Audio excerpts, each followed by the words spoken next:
پناہ مانگتا ہوں میں اللہ کی شیطان مردود سے۔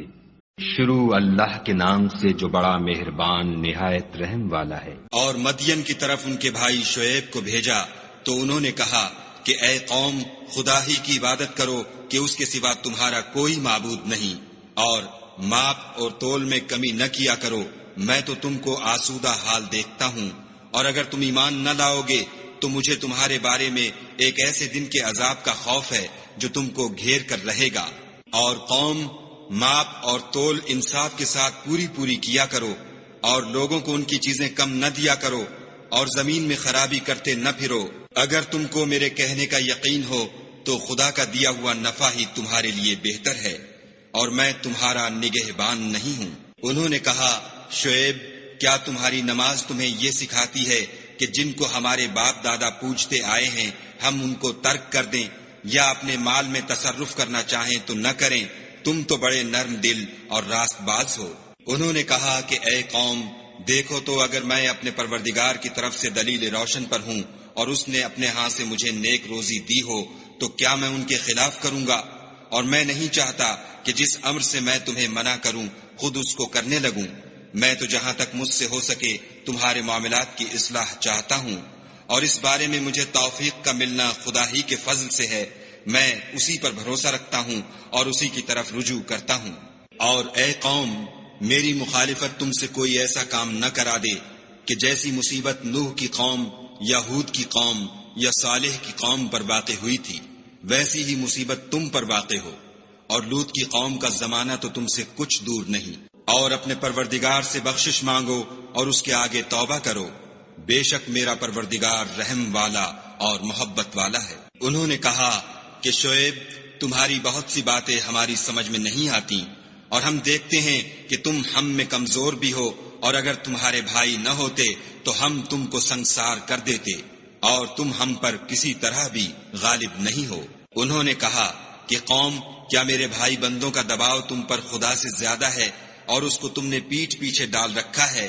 میرا پروردگار تو تمہارے سب اعمال پر احاطہ کیے ہوئے ہے۔ اور برادران ملت، تم اپنی جگہ کام کیے جاؤ، میں اپنی جگہ کام کیے جاتا ہوں۔ تم کو ان قریب معلوم ہو جائے گا کہ رسوا کرنے والا عذاب کس پر آتا ہے اور جھوٹا کون ہے، اور تم بھی انتظار کرو، میں بھی تمہارے ساتھ انتظار کرتا ہوں۔ اور جب ہمارا حکم آ پہنچا تو ہم نے شعیب کو اور جو لوگ ان کے ساتھ ایمان لائے تھے ان کو تو اپنی رحمت سے بچا لیا، اور جو ظالم تھے ان کو چنگھاڑ نے آ دبوچا تو وہ اپنے گھروں میں اوندھے پڑے رہ گئے، گویا ان میں کبھی بسے ہی نہ تھے۔ سن رکھو کہ مدین پر ویسی ہی پھٹکار ہے جیسی سمود پر پھٹکار تھی۔ اور ہم نے موسیٰ کو اپنی نشانیاں اور دلیل روشن دے کر بھیجا، یعنی فرعون اور اس کے سرداروں کی طرف، تو وہ فرعون ہی کے حکم پر چلے، اور فرعون کا حکم درست نہیں تھا۔ وہ قیامت کے دن اپنی قوم کے آگے آگے چلے گا اور ان کو دوزخ میں جا اتارے گا، اور جس مقام پر وہ اتارے جائیں گے وہ برا ہے۔ اور اس جہان میں بھی لعنت ان کے پیچھے لگا دی گئی، اور قیامت کے دن بھی پیچھے لگی رہے گی۔ جو انعام ان کو ملا ہے برا ہے۔ یہ پرانی بستیوں کے تھوڑے سے حالات ہیں جو ہم تم سے بیان کرتے ہیں، ان میں سے بعض تو باقی ہیں اور بعض کا تہس نہس ہو گیا۔ اور ہم نے ان لوگوں پر ظلم نہیں کیا بلکہ انہوں نے خود اپنے اوپر ظلم کیا۔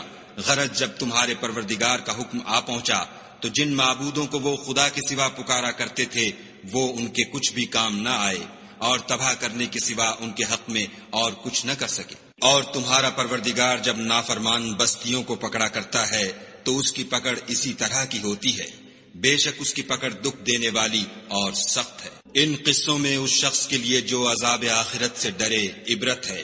یہ وہ دن ہوگا جس میں سب اکٹھے کیے جائیں گے، اور یہی وہ دن ہوگا جس میں سب خدا کے روبرو حاضر کیے جائیں گے، اور ہم اس کے لانے میں ایک وقت معین تک تاخیر کر رہے ہیں۔ جس روز وہ آ جائے گا تو کوئی متنفس خدا کے حکم کے بغیر بول بھی نہیں سکے گا۔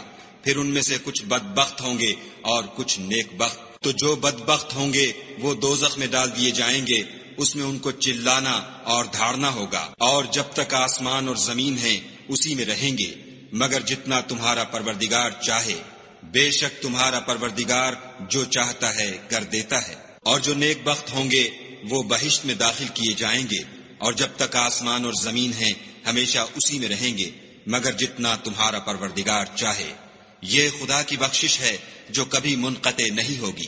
تو یہ لوگ جو غیر خدا کی پرستش کرتے ہیں، اس سے تم خلجان میں نہ پڑنا، یہ اسی طرح پرستش کرتے ہیں جس طرح پہلے سے ان کے باپ دادا پرستش کرتے آئے ہیں، اور ہم ان کو ان کا حصہ پورا پورا بلا کم و کاست دینے والے ہیں۔ اور ہم نے موسیٰ کو کتاب دی تو اس میں اختلاف کیا گیا، اور اگر تمہارے پروردگار کی طرف سے ایک بات پہلے نہ ہو چکی ہوتی تو ان میں فیصلہ کر دیا جاتا، اور وہ تو اس سے قوی شبہ میں پڑے ہوئے ہیں۔ اور تمہارا پروردگار ان سب کو قیامت کے دن ان کے اعمال کا پورا پورا بدلہ دے گا، بے شک جو عمل یہ کرتے ہیں وہ اس سے واقف ہے۔ سو اے پیغمبر، جیسا تم کو حکم ہوتا ہے اس پر تم اور جو لوگ تمہارے ساتھ تائب ہوئے ہیں قائم رہو، اور حد سے تجاوز نہ کرنا، وہ تمہارے سب اعمال کو دیکھ رہا ہے۔ اور جو لوگ ظالم ہیں ان کی طرف مائل نہ ہونا، نہیں تو تمہیں دوزخ کی آگ آ لپٹے گی، اور خدا کے سوا تمہارے اور دوست نہیں ہیں۔ اگر تم ظالموں کی طرف مائل ہو گئے تو پھر تم کو کہیں سے مدد نہ مل سکے گی۔ اور دن کے دونوں سروں یعنی صبح اور شام کے اوقات میں اور رات کی چند پہلی ساعات میں نماز پڑھا کرو، کچھ شک نہیں کہ نیکیاں گناہوں کو دور کر دیتی ہیں، یہ ان کے لیے نصیحت ہے جو نصیحت قبول کرنے والے ہیں۔ اور صبر کیے رہو کہ خدا نیکوکاروں کا اجر ضائع نہیں کرتا۔ تو جو امتیں تم سے پہلے گزر چکی ہیں ان میں ایسے ہوش مند کیوں نہ ہوئے جو ملک میں خرابی کرنے سے روکتے؟ ہاں ایسے تھوڑے سے تھے جن کو ہم نے ان میں سے مخلصی بخشی، اور جو ظالم تھے وہ انہی باتوں کے پیچھے لگے رہے جن میں عیش و آرام تھا، اور وہ گناہوں میں ڈوبے ہوئے تھے۔ اور تمہارا پروردگار ایسا نہیں ہے کہ بستیوں کو جبکہ وہاں کے باشندے نیکوکار ہوں از راہ ظلم تباہ کر دے۔ اور اگر تمہارا پروردگار چاہتا تو تمام لوگوں کو ایک ہی جماعت کر دیتا، لیکن وہ ہمیشہ اختلاف کرتے رہیں گے، مگر جن پر تمہارا پروردگار رحم کرے، اور اسی لیے اس نے ان کو پیدا کیا ہے۔ اور تمہارے پروردگار کا قول پورا ہو گیا کہ میں دوزخ کو جنوں اور انسانوں سب سے بھر دوں گا۔ اے محمد صلی اللہ علیہ وآلہ وسلم اور پیغمبروں کے وہ سب حالات جو ہم تم سے بیان کرتے ہیں، ان سے ہم تمہارے دل کو قائم رکھتے ہیں، اور ان قصص میں تمہارے پاس حق پہنچ گیا، اور یہ مومنوں کے لیے نصیحت اور عبرت ہے۔ اور جو لوگ ایمان نہیں لائے ان سے کہہ دو کہ تم اپنی جگہ عمل کیے جاؤ، ہم اپنی جگہ عمل کیے جاتے ہیں، اور نتیجہ اعمال کا تم بھی انتظار کرو، ہم بھی انتظار کرتے ہیں۔ اور آسمانوں اور زمین کی چھپی چیزوں کا علم خدا ہی کو ہے، اور تمام امور کا رجوع اسی کی طرف ہے، تو اسی کی عبادت کرو اور اسی پر بھروسہ رکھو، اور جو کچھ تم کر رہے ہو تمہارا پروردگار اس سے بے خبر نہیں۔ شروع اللہ کے نام سے جو بڑا مہربان نہایت رحم والا ہے۔ الف لام را، یہ کتاب روشن کی آیتیں ہیں۔